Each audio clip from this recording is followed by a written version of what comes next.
Hi, this is Pat McDonald, your host for Vote for Vermont. We welcome you to the show. It's going to be an interesting one for sure today. Joining me is Ben Kinsley, who is the Executive Director for Campaign Vermont, co-producer and co-host. Thanks, Pat. And our very special guest is Meredith Angwin, a repeat guest. Meredith is a nuclear advocate. And I'm going to ask Meredith to introduce what we're going to show next. Watch this. It's really amazing. Meredith, go ahead.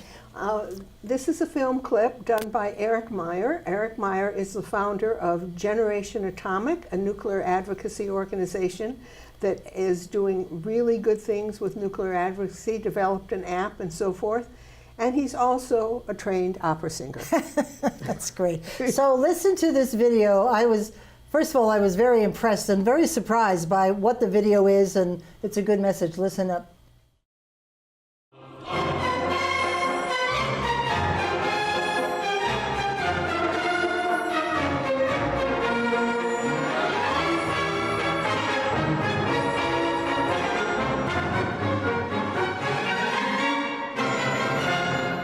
Listen, friends, to what I'm saying. We must stop playing with all our futures.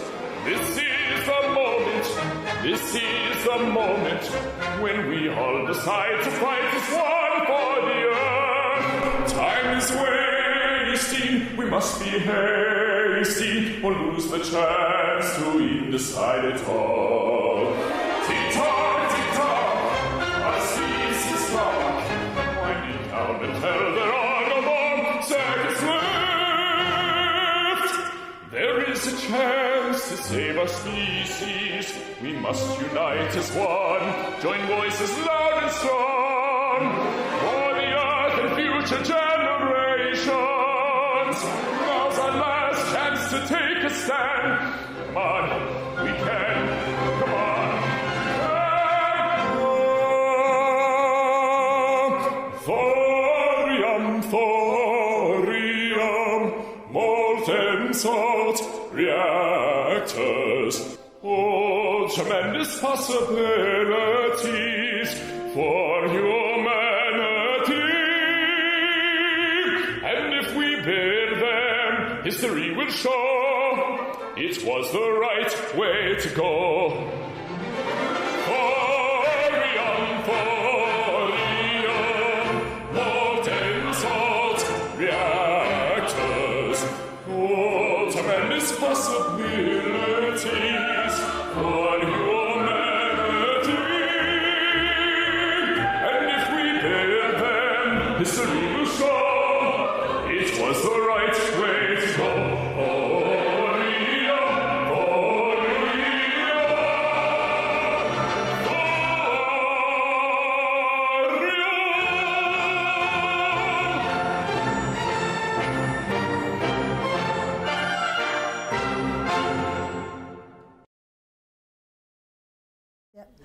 So I hope you enjoyed the video. It's sort of the theme for the day, and we know very clearly that nuclear is not coming back to Vermont, so don't get excited when you watch the show. But we did want to hear from Meredith about what's happening in other states and around the world, because Meredith wrote the most amazing book. It's called Campaigning for Clean Air, and it's received all kinds of accolades, and we wanted her to come on the show and to talk about it's actually two lines. It's Campaign for Clean Air, Strategies for Pro-Nuclear Advocacy. Yes. So I thought I'd invite her back on the show and we could talk about the book. And you'll find out later in the show how even if you're not supportive of nuclear, this book could be very helpful to you, because I've already made copies of some of the chapters. And I would say too, having gone, if you look at the Amazon reviews for it, it's 5-star reviews across the board, which is really unusual for Amazon. I just have to point that out. That's great. Oh, I didn't look there. That's great. Congratulations. Thank you. Yeah. Thank you. So, you know, we always, as you've been on before, we always ask people to talk a little bit about themselves. So this is your moment to shine. My moment to shine. Exactly. Well, I got a degree in physical chemistry and began working basically in the power industry. And I was working not only on nuclear, where I was working on various ways to prevent corrosion and manage water chemistry, but also in coal and gas and geothermal, mostly in pollution control in those areas. And I began to really realize the advantage of nuclear. It really is a clean air technology. So we have to fast forward then to when I became semi-retired and moved to Vermont, and I began to realize, a friend of mine took me down to see the hearings and the so forth about Vermont Yankee. Vermont Yankee was running at the time.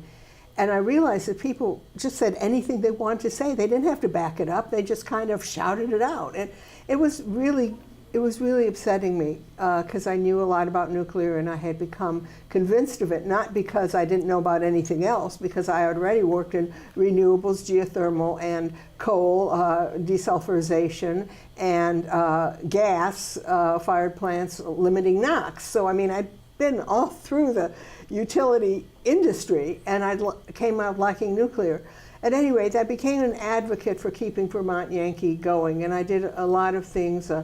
Founded a group called Energy Education Project, wrote letters to the editor, wrote op-eds, had rallies, did my best so that if there was, you were speaking beyond the soundbite here, right. But if there was a situation where the nuclear opponents were likely to get a lot of sound bites, we tried to have our people there, our people being nuclear advocates, who might give a couple of sound bites also. And so that is what I've been doing. Now, since Vermont Yankee shut down, although there's a lot about decommissioning going on, and I think Pat wants to talk about that, and so we'll talk about it, I'm not deeply, deeply interested in exactly how the decommissioning process goes. I want nuclear plants, their clean air energy, to be available to people in this country, and that's what my thing is about keeping existing nuclear plants going. Just a one little spiel for nuclear plants right now. 60% of the low carbon energy in the United States is made by nuclear plants. 20% is made by big hydro plants. That's right, you put the Columbia and the Colorado and the Tennessee Valley Authority project and everything on the Connecticut River and et cetera all together, and it makes a third as much energy as the nuclear plants do. And the other 20% is a mixture of wind and solar and biomass and so forth. Great. Could I just point out one thing? As much as Meredith has been up at the State House, you have never been a lobbyist. No. This is all your own personal passion and interest and experience. Yeah, as a matter of fact, I've really only testified, for example, if there was a public hearing. Public hearing when public comments were invited, then I would do that. And mostly basically around my own home.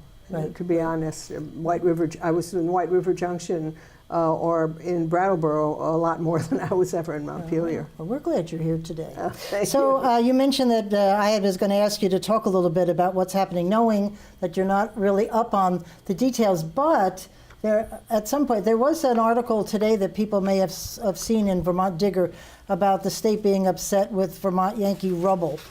So maybe if you could tell us a little bit about where the plant is and then talk about the rubble.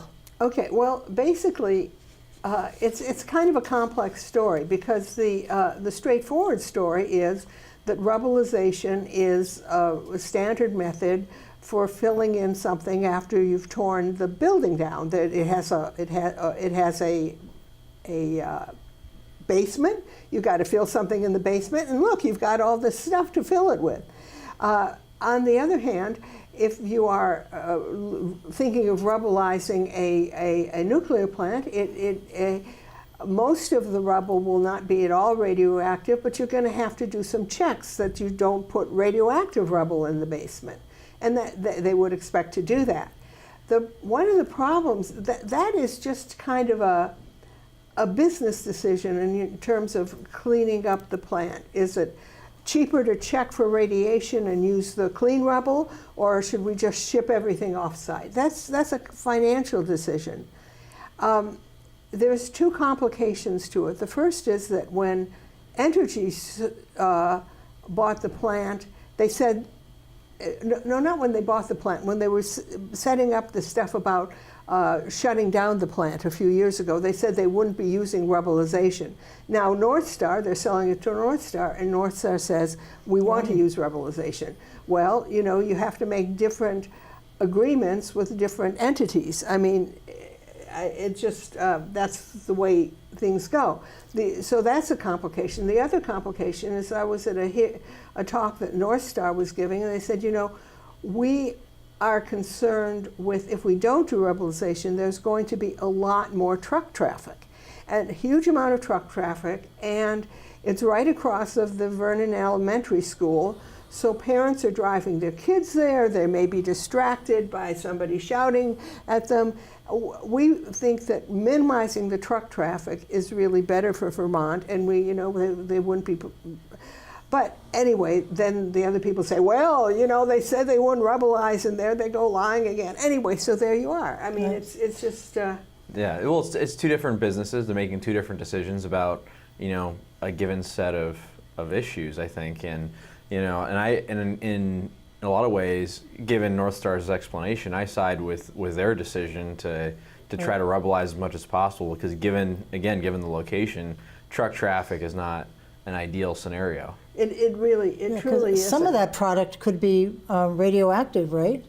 They wouldn't transport it that way. No, you transport radioactive things are transported all over the place. That's true. We just had a show on that about air and trucks and. Yeah, no, it's not. It isn't something radioactive. It has to stay right where it is forever. The thing is that the only rubble that was too radioactive was radioactive at a level that they said, no, we're not putting it in the basement. Okay, that would, because everything's radioactive. I'm radioactive. Right. So that's why I have to say radioactive at a level. I mean, my bones are radioactive, and so is everybody else's. Right. And so, you know. When you're hot, Meredith. Yeah, I know. I know. So what prompted you to write this book, and can you give us a little explanation of the title and why you went with the title that you went with, because it is kind of a longer title. It is a long title. I've thought about that. I wish I'd come up with a 2-word title, but I didn't.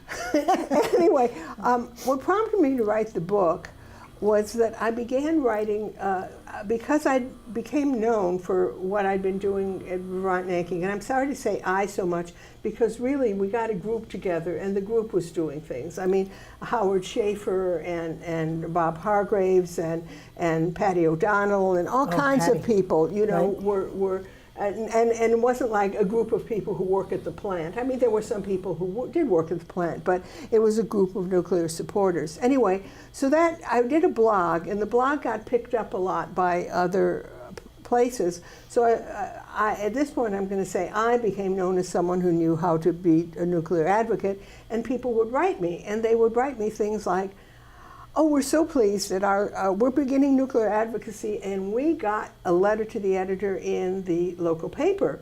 And I'd write back, how many papers did you send it to? And they'd go like, send it to more than one? I mean, so they just really didn't know anything about what most people who do public relations, advocacy, political work, all the things that they know, the people who were pro-nuclear advocates had a tendency not to know.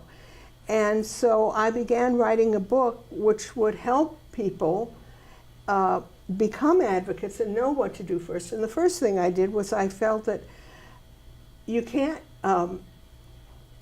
tell nuclear people things like, the first thing you got to do is get arrested. Make attention to yourself. Yeah, right. People who are pro-nuclear advocates tend to be a little bit nerdy, and they don't. So I had sort of advocacy for the shy is the first part of the book.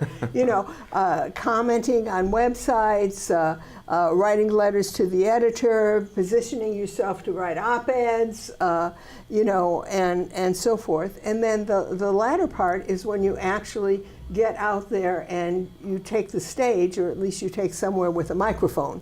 And so the latter part of the book is more about advocacy in public, you know, being at a hearing and being one of the public people commenting, knowing there's a rally against the plant and doing your own little counter rally so that the reporters have. And what is your opinion, as opposed to everybody hates nuclear and they're all out here to rally against it. Yeah. Then there's a bunch of other people there. Oh, maybe we should get a he said, she said story. Let's do it. And reporters love that. They love that. Yeah. Absolutely love it. And so basically, it was basically a way to get other people to learn what I and my friends had learned without writing an infinite number of emails that only a couple people would see. Right. Oh, sorry. You didn't set out to be an advocate. It just kind of happened. Oh, it just kind of happened. I mean, as a matter of fact, what I really I was a physical chemist, and I loved doing that because I felt you could make progress for the world in what you did, even if all you did was prevent corrosion. Okay, fine. You know, it's not like Nobel Prize winning stuff, but it helps. And but then I decided that people don't know anything about nuclear.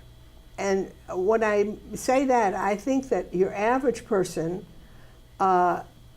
believes they have a better handle on what goes on in a maximum security prison, we've seen the movies, than what goes on inside a nuclear plant. Right. Right. Yeah. And that's what I mean. I'm not putting people down. I'm just saying, how many movies have you seen beside China Syndrome with any part of it being in a nuclear plant? Right. And so I decided I'd write a novel which was set in a nuclear plant. Actually, it's a mystery story, and there was a murder, and there were people who were sleeping with the wrong people. But it was all about day-to-day life at the plant too. And the plant was never in danger. I mean, so I had a lot of fun with that. And then, but I had worked on correcting corrosion problems and stuff in a nuclear plant. I never actually worked in a nuclear plant. So I got Howard Schaefer to look it over because he'd worked in several nuclear plants. And that's a big job. Would you kindly look over my book, huh? You know, just spend a couple of days finding anything that might be wrong with it. So at any rate, he asked me if I'd come with him to a hearing, which had never really occurred to me to do. And that's where I saw all this stuff going on, and I thought, oh, I gotta at least write a letter about this or something. It's good to have the facts when you're at a hearing, I think. Yeah. You may not agree, but you at least need to know the facts. That'd be good. I consider that very important. Yes, yes. Yeah, but you're right. People say things and nobody ever challenges them back. They'll say something outrageous and everybody goes, oh, okay. And they move on. Yeah. Well, nuclear is one of those things that I think you alluded to this, so few people know anything about. And one of the challenges, I think, from a nuclear advocacy perspective is that people are afraid of things they don't understand. Of course. And they don't understand nuclear. And they don't understand, there's a lot of things they don't understand, but nuclear is one that many people don't understand how a nuclear plant operates. You can conceptually figure out how a coal plant might operate. And a wind turbine is easy because you see what it does, right? But a nuclear plant conceptually is a lot harder for people to understand, and because of that, I think many people are afraid of it. I agree with you, and also we have had a lot of things that would increase fear. So, for example, if there's a coal plant, the coal plant is usually allowed to just store its ash in a pond and keep the ash wet. Now, the ash is full of very toxic material. Yeah. And as you know, the ash is sometimes broken through the walls of the pond and taken a house with it on its way to the river, you know. But nobody's talking about where are we going to do with the coal ash? The big coal ash problem. But everybody's talking about Yucca Mountain. Is it safe enough? Can we reopen it? No, we shouldn't reopen it. It's never going to be safe enough, et cetera, et cetera. So you get this kind of like, if they're talking this much about it, it must be a really big problem. But it isn't compared to coal ash. And it just isn't. Yeah. How many nuclear power plants are there in the United States? We'll keep it, I'm sure worldwide there's way more. Do you know offhand? There's about 100 operating in the United States and maybe another 20 shut down.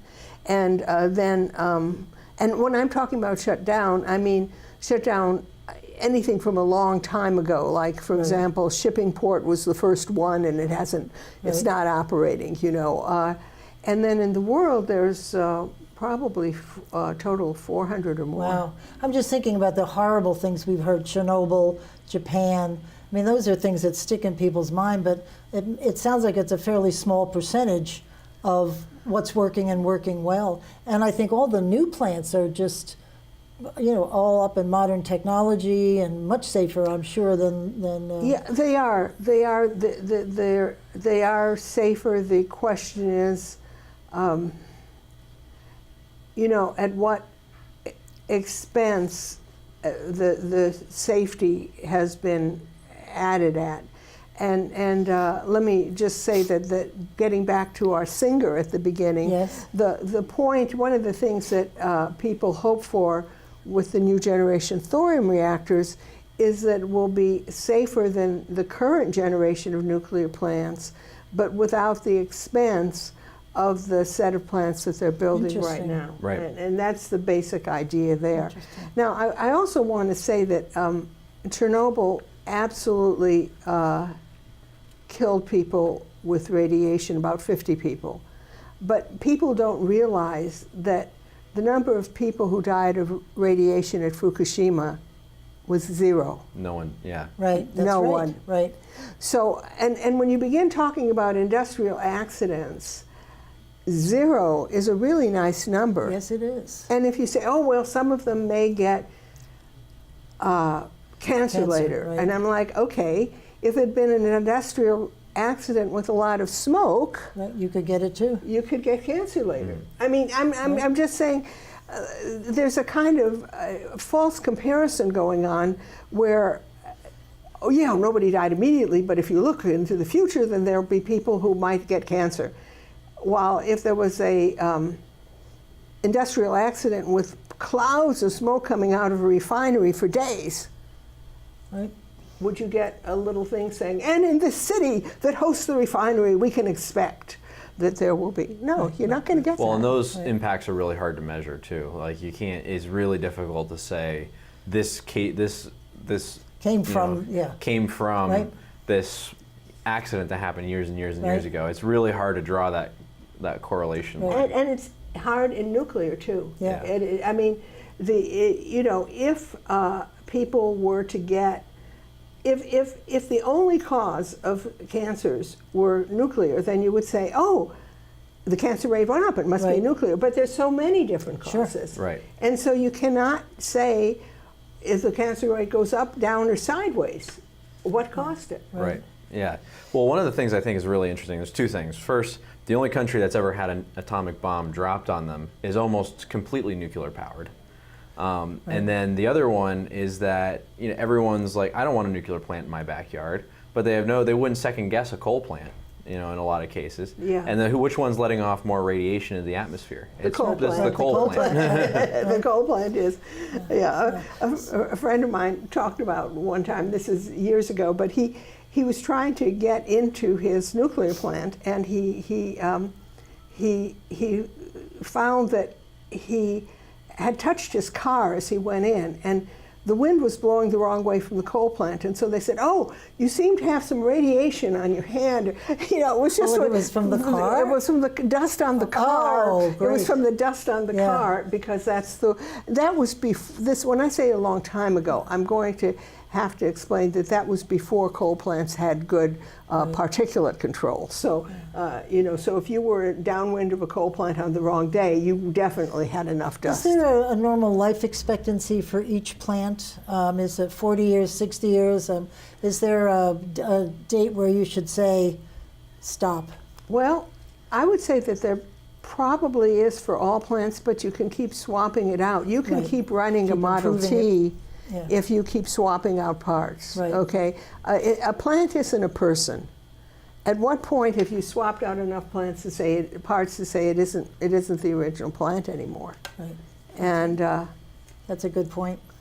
That's good. So I can just ask you one question about your book, one more, is that you told me when you came in that you've been told that it's one of the best books out there, because there are tons of books, I would think, along this line.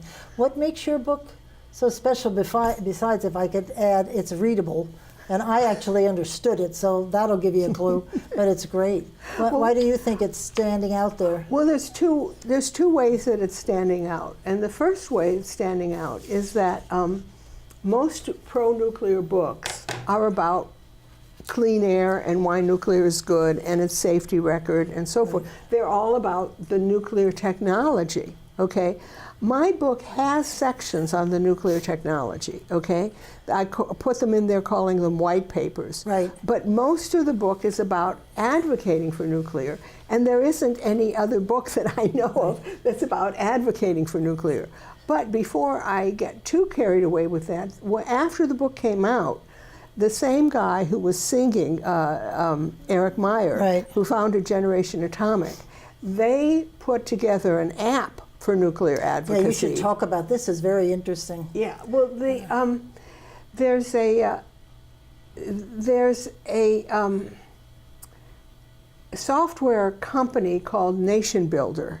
Yeah, we know Nation Builder. We do know Nation. Our use website is hosted by Nation Yes. Builder. Yes, well, Nation Builder also builds apps for political parties and political campaigns and non-political campaigns, because Generation Atomic, Eric Meyer, the same guy with the song, did a nuclear app. It includes talking points, it includes contacting your congressman, it includes all sorts of things. Cool. It is a really cool little thing. And anyway, but when my book came out, that app wasn't even dreamed of, okay? And so there was actually nothing about how to be a pro-nuclear advocate out there, period. End of story. There wasn't anything. So that made my book He quite found a niche. unique. Yeah, well, we both found niches. And as a matter of fact, Eric told me that they used parts of my book in their advocacy training. So, Oh, great. I mean, and if I were training advocacy, which I'm not, I would use their app too. That's great. Yeah, there's a big article about it, and Meredith sent it to us, so you should take a look at it. It's really interesting. You would like it. I'm sure I would. Because it's Yeah. technology, and that's it. The melding of technology Yeah, and exactly. advocacy. Yeah. Yes, yes. Well, I mean, this book, I think, is a standalone, is a great book on advocacy, let alone as a training manual for how to advocate for nuclear.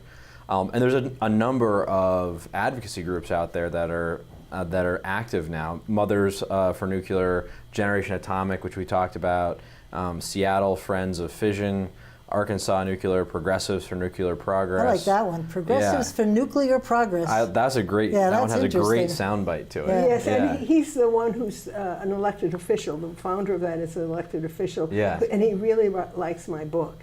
That's great. And so, is there a renewed interest in nuclear, and why are all these groups so active now? And some of the ones you've talked about. Well, I think the thing is that there's a renewed interest in nuclear because of people's concern with climate change. And I know that not everybody is concerned with it and so forth and so on, but a lot of young people are concerned with it, and I am. And so, as I say, nuclear is the technologies that's putting out the most kilowatt hours with the least carbon dioxide. Okay, Right. I mean, yes, a wind turbine puts out kilowatt hours, but some of us look at the wind turbines as stalking horses for gas plants. Because basically, Oh, yeah. what do you do when the wind isn't blowing? And people say, oh, it's always blowing somewhere. Well, there's something called line losses.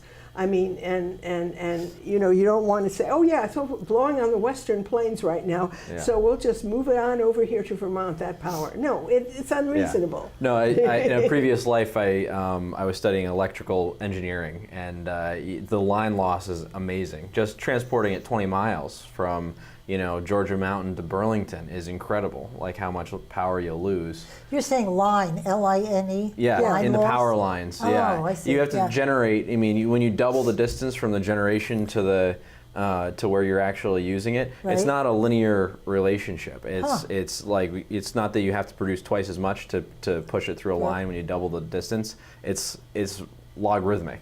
Wow, so it increases exponentially the further away that the power is being used. That's interesting. And think about things. So here's this line up there, and it's surrounded by a lot of air. That part of that is because it'll be heating up, and it's putting some heat out. Now that heating up is part of the line loss. Or let's say you're driving along, that makes sense. And you got a radio program on, and then you go under a power line, crackle, crackle, crackle. Right. Okay.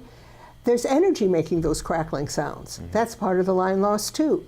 So you're aware of line loss, but you don't even really think about it. The only thing is that I'm trying to say something about it in that you can't just say, oh, the wind's blowing somewhere and the sun's blowing somewhere, so it's all good. You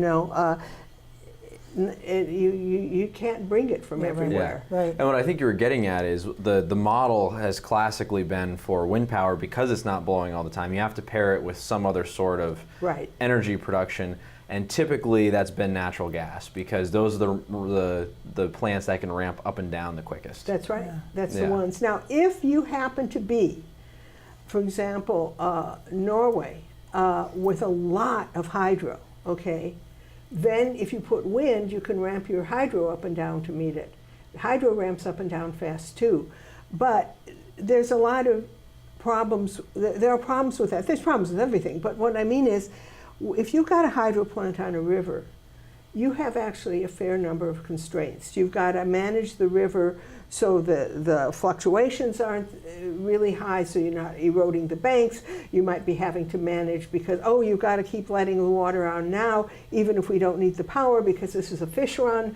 I mean, there's a lot of different constraints on managing a river. And so there's only so much hydro, and if you're managing it for the fish and for the banks of the river, and also to back up the wind turbines, you got a lot of constraints going on. Yeah. And so you're right. Mostly it's done with natural gas, because natural gas goes up and down very, very, very quickly. One thing that annoys me sometimes is that people are saying, and natural gas is so thermally efficient, and it is thermally efficient if you're using a combined cycle modern natural gas plant. The thing is, combined cycle, part of it is raising steam, and that's part of the efficiency. Let me explain what I mean by efficiency. If you put in 1 unit of heat, how much power do you get out of it? Right, okay. the BTUs. You put in 1 BTU of heat, how many kilowatt hours do you get out? Okay, and a combined cycle natural gas plant is very thermally efficient. But it's thermally efficient because it both uses the equivalent of an internal combustion engine, a gas turbine, and a steam engine at the end. Now, steam engines are notoriously unable to go up and down quickly. They can load follow, they can ramp up, but the wind just stopped, you better be at full power. Yeah, they're not very good at that. And so what I'm saying is that when you're using your fancy and expensive and excellent combined cycle natural gas plant to back up wind, you're using it in straight cycle mode. That is just the gas turbine part. Right. And so it isn't all that efficient. So it's all, and also it's a little bit like a car and stop and go driving, right? I mean, you lose your efficiency because you're idling. Yeah, because you're right. Right. And you're slowing down, and then you're speeding up again, and so forth. Right. That's all losses. See all the things you learn having Meredith on here? Oh. There'll be a test afterwards. Oh, I hope Could you not. talk, I found this into the Mothers for Nuclear. they're all out in the Diablo Canyon area, and they get together for mostly because of the pollution. They're concerned for pollution for their children, and I just think that's I mean, these are women who have had enough, I guess. Yeah, I agree. The founders, I'm going to be honest, the founders are great, and they also are women who are engineers at Diablo Canyon. And they don't hide that at all. They don't hide that at all. And if you look on their website, the other stories of other women for nuclear, midwives and all kinds of great. I mean, it's really great. I think that it's important that they're there because mothers do want the best for their kids. I'm a mother and a grandmother, and I want a world in which my kids don't have to put up with a lot of pollution and have abundant enough energy to be living a civilized life, have food that's kept cold in a refrigerator, if they get sick, go to a hospital that is clean and well maintained and at a proper temperature and has x-ray equipment and I mean, I guess the thing is that people when people go and they're saying 100% renewables, they often go to another place saying, and we're going to conserve so much, we're going to use only half or a third the energy we use now. We're not going to be so profligate.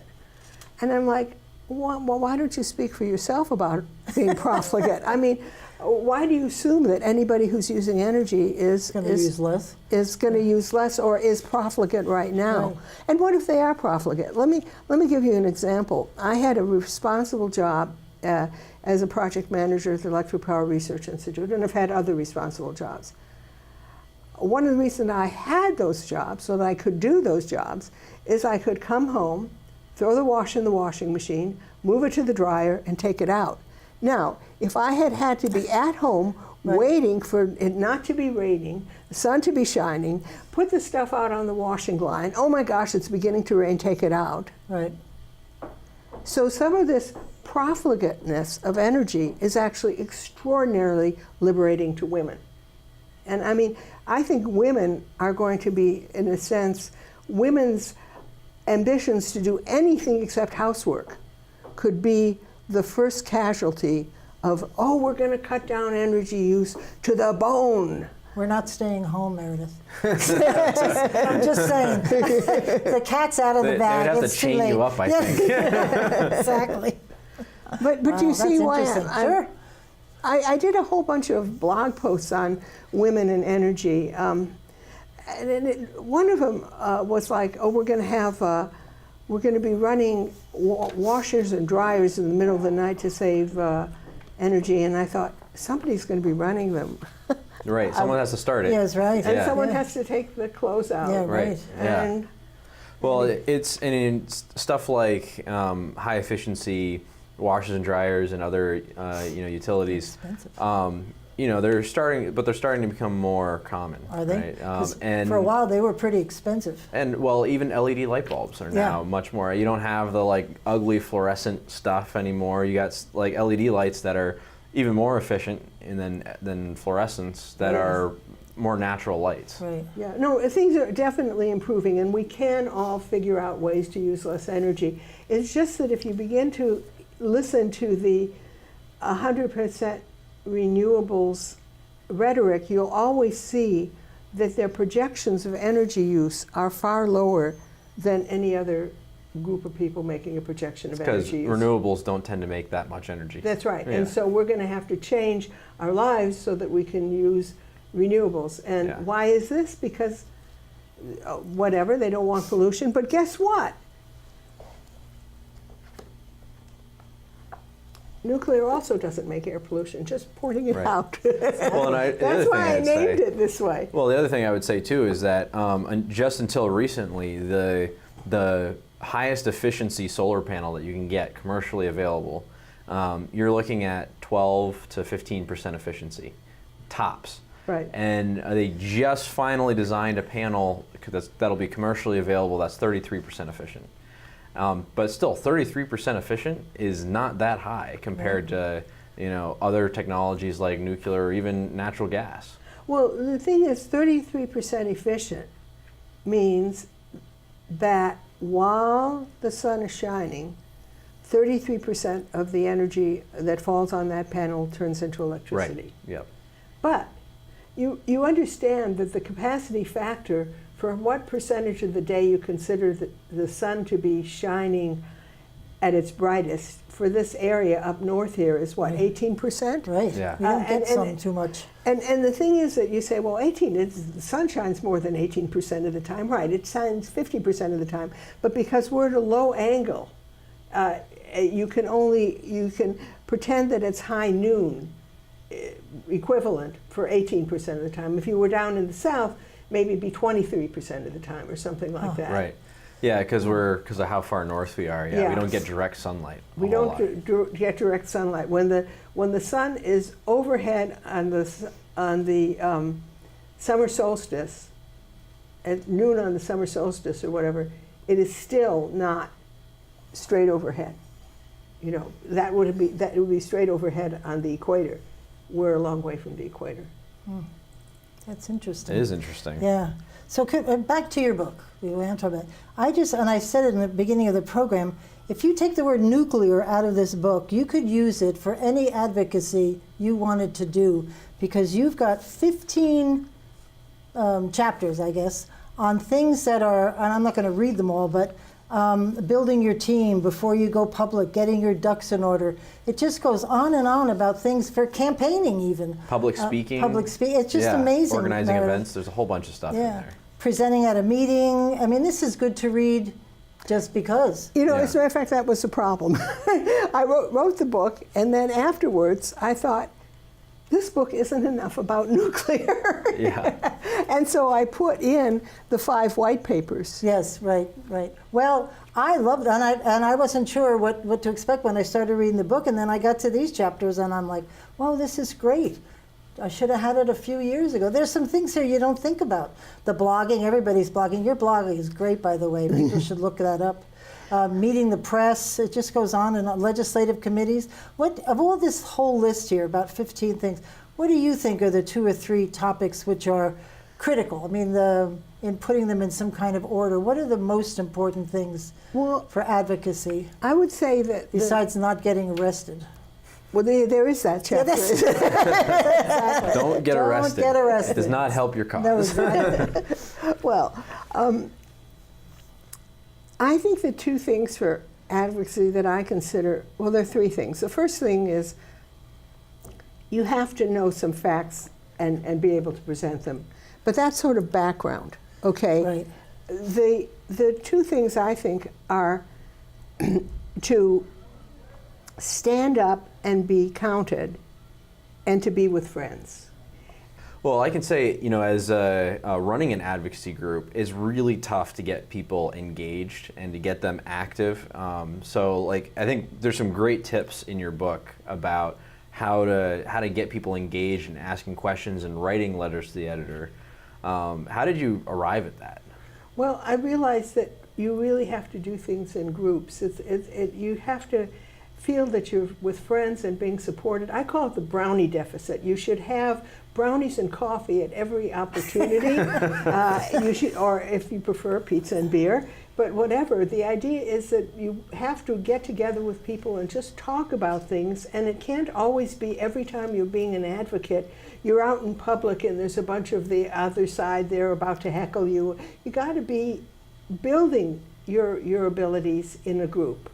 That's the main thing. And you talk about having fun too, because if you're having fun doing it, then I think you're so much more effective, because that translates, I think. Yes, I agree, and I think that Eric Meyer's thorium thing, that's part of the kind of fun that's thing. Good. He was wonderful. That's a fun thing. Yeah. He's got the Toreador song and he's thinking about nuclear power. I love it. Yeah.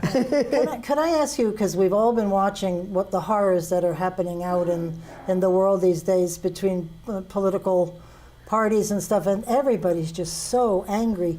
Have you, in your world, when you get up and speak, are you seeing some of that anger translate? I mean, because for a couple of years ago, Vermont wasn't too quiet about nuclear power. Well, it was very angry and so forth. And really, I haven't been speaking in public in Vermont that much recently.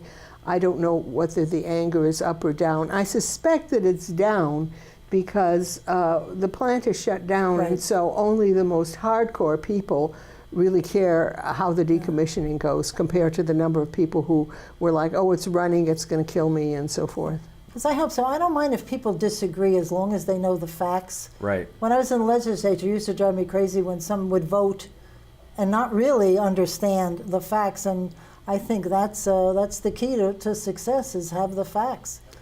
The key to, but you also have to have empathy, I think, with the other people's point of view, because that's a good they have they got there somehow, and even if it disagrees with you, and even if they're using their own alternative facts, they're doing that for a reason. And so, you know, unless the person is actually shouting at me or something, I always try to be polite, empathetic, not snarky. I'm not sure I always succeed, but it is my aim not to make anybody look bad in their own eyes. Right, and that's one of the things, like, you don't necessarily want to incite more of a reaction from you know, whatever group you're opposing. If there is a group on the other side of the issue that you're working on, you want to try to be amicable, because you want to try to find consensus around something. It's that middle ground which we've lost track how to get there, but we hope we get back to that. I hope so too. Yeah, because I remember those days when you'd actually sit down with an opponent and come up with a resolution. Now it's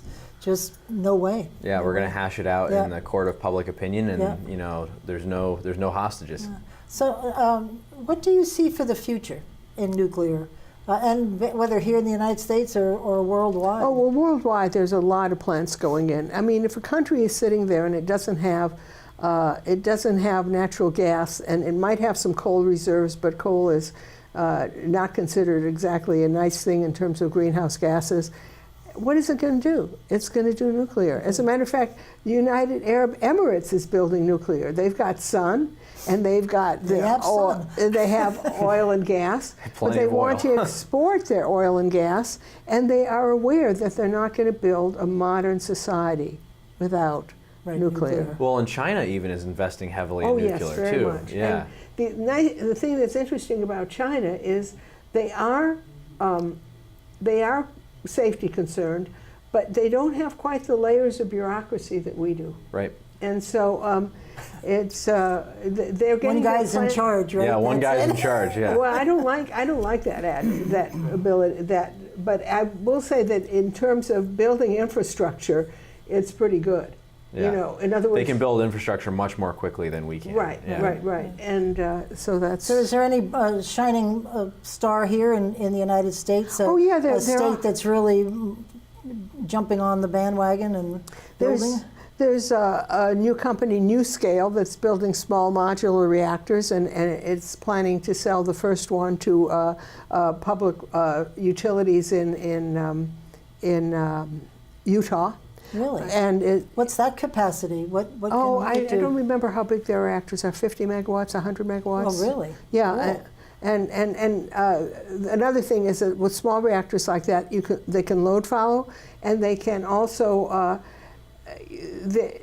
there are current technology that is light water reactors, so they could melt down, but they're small enough so that heat dissipation is just a really it's a trivial thing. I mean, not trivial, but it doesn't take intervention. They're walk away. Right. You walk away and they're fine. Cool. And that's the biggest danger factor with a nuclear reactor, is really the ability to cool it down. Right. It's not, you don't have to worry about explosions necessarily. It's if you can't keep the core cool, that's what causes and then you have the molten salt reactors being developed that he was singing about. The thorium reactors. The thorium reactors. And by golly, my friend Bob Hargraves is involved in the company Thorcon, and they plan to have a thorium reactor installed by the mid-20s in Indonesia. Mm-hmm. Wonderful. Well, my best friend is a chemical engineer, and he tells me all the time, he's talking about thorium reactors and how they're going to be the next best thing in power generation. I think they will. I mean, they are. There's a lot of thorium in the world. They are meltdown state safe, if only because the fuel is already liquid. So if something goes wrong, you pull a plug. Dump the liquid. You dump the liquid into an area where it spreads out and cools off in a big area, and you're done. Yeah. Wow, that It's sounds great. great. Well, because I mean, you talk about nuclear accidents in the Fukushima plant, right? Which wasn't really a meltdown situation, but they had. It did melt. I'm sorry, it did. But not at the scale of like some of the other plants that we've seen. Well, it wasn't like Chernobyl, but Chernobyl was a completely different kind of reactor, Yeah. and it had graphite in there that could burn while the rest of the reactor was melting. So it was really quite Wow. you literally would never build a reactor like that in any country except the Soviets. I mean, Of course. Yeah, right. Yeah. Build the reactor. Yeah, but So- that was triggered by an earthquake that Oh, physically damaged the plant. Fukushima was really, the earthquake, it did well. What happened was the tsunami wiped out its backups. Now the thing is that if it was some other kind of technology, you just say you have to deal with that. And for example, instead of putting the diesels in the basement, how about putting them on the hill behind it? You know, Right. that would have taken so care the of water it. couldn't get to it. Right. That's right. That would have taken care of it. Yeah. But the thing is, with our technology, it's considered to be anti-nuclear people say, see what happened? Right. Just some forethought would have saved us. It wasn't a lot the nuclear that failed; it was the diesel. It was the Yeah. diesels that failed. It So was the I'm diesels. sorry to say, but we have run out of time, Meredith. We could be talking for a lot longer. Thank you very much Oh, for thank joining you. us. I Thanks, enjoyed- Lynn, for all the good Thank you so questions. much. Thank you so Thank you much. for listening in. We'll see you next week. And in the meantime, keep listening beyond the sound bites.